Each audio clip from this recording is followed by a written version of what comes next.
अडचण मांडलेल्या आहेत. त्याच्यापैकी म्हणजे MSCBचा संबंधितला काही विषय होता आणि नगरपालिकेचा संबंधितला काही विषय होते.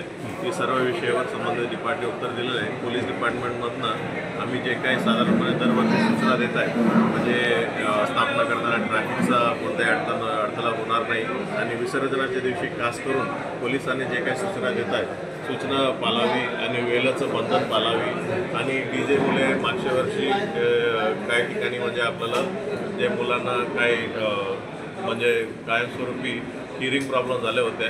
मग DJचा व्हॉल्यूम कमी करावी. गुलाल म्हणजे जे क्वालिटीचं नसेल की म्हणजे त्याच्यामध्ये देखील म्हणजे काही लोकांना प्रॉब्लेम झाले होते. गुलाल देखील तुम्ही घालावी आणि त्याच्यानंतर लेझर लाईटमुळे देखील काही लोकांचा डोळ्यांचा प्रॉब्लेम झाला होता. लेझर बी कोणी वापरू नये आणि त्याच्यानंतर बाकी इतर गोष्टीचं आम्ही सूचना देण्यात आलेल्या आहे. डॉल्बी आणि DJ मुक्त गणेशोत्सव होणार कारण बऱ्याच ठिकाणी प्रथा सुरू होते आता काही आपण आम्ही तर जिल्हाभरात म्हणजे आवाहन केलेलं आहे. म्हणजे दोन गोष्टी एक गुलाल मुक्त आणि DJ मुक्त दोन्हीचं आवाहन करण्यात आलेलं आहे. म्हणजे आम्ही प्रत्येक ठिकाणी पोलीस स्टेशनवरती नॉईज पोल्युशनचं मीटर देण्यात आलेलं आहे आणि जे मेन चौक असतील त्या ठिकाणी आम्ही नॉईज पोल्युशनचं मीटर ठेवणार आहे आणि डेसिबलचं मर्यादा आहे 75.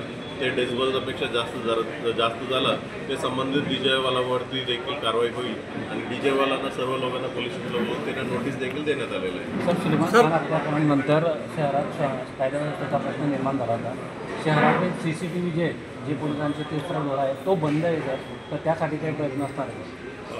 ते बेसिकली नगरपालिकेने लावण्यात आलेलं होतं. त्याची मेंटेनन्स देखील नगरपालिकेची जबाबदारी होतं. तरी आमच्या पोलीस डिपार्टमेंटतर्फे इतर काही शहरामध्ये आम्ही पोलीस डिपार्टमेंट स्वतः जबाबदारी घेतलेली आहे की काही सध्या परिस्थितीचा आढावा घेतो आणि त्याच्या अनुषंगाने जे शक्य असेल तर आम्ही करून घेऊ लवकरात. गुन्हेगारी बनवतो प्रतिबंधात्मक कारवाई पूर्ण जिल्हाभरात मला जळगाव जामनेर पोलीस स्टेशनचं मला माहिती नाही. जिल्हाभरात 255 लोकांना जे गुन्हेगारी पार्श्वभूमी होता आणि मागचा इतिहास होता अशा लोकांना गणेशोत्सव दरम्यान आपल्या जळगाव जिल्ह्यामधून बाहेर करण्यात आलेलं आहे आणि जवळपास 800 लोकांविरुद्ध बॉन्ड घेण्यात आलेला आहे आणि आम्ही 10 लोकांना तडीपारीचा देखील कारवाई करण्यात आलेला आहे.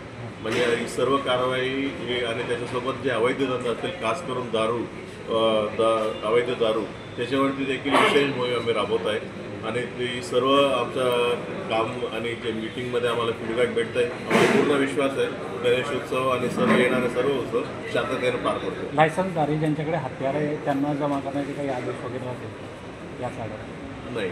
म्हणजे फक्त इलेक्शन आता जरी स्थानिक स्वराज्याचं जरी इलेक्शन जरी आलं तेव्हा आम्ही डिसिशन घेऊ. आमचं कमिटी असतं कलेक्टरचा आणि माझा त्या कमिटीमध्ये डिसिशन घेऊन आम्ही जमा करायचं किंवा नाही या विषयावर आम्हाला तुम्हाला कळवणार. ओके.